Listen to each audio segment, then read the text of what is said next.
Nè đừng rang phịch. Wow. Là chơi nha là xì nụ tít đó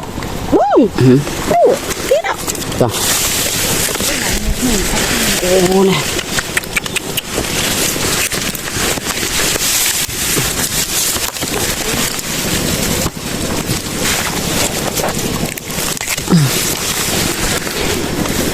chảy vụn này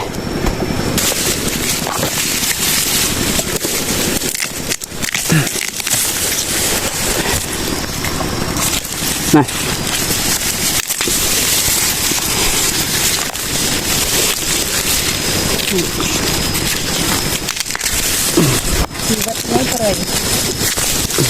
em nấu tray sờ bài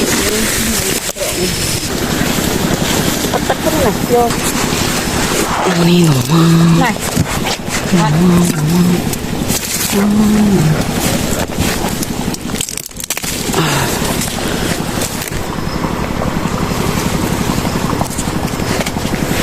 toàn cái tép nó đang sửa này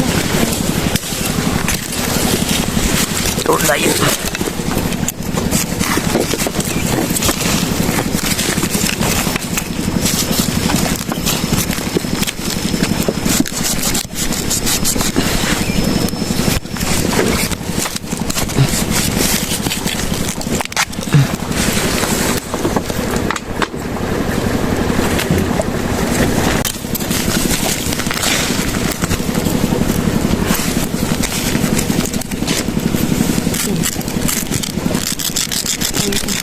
dày bò nội đi ra bị bò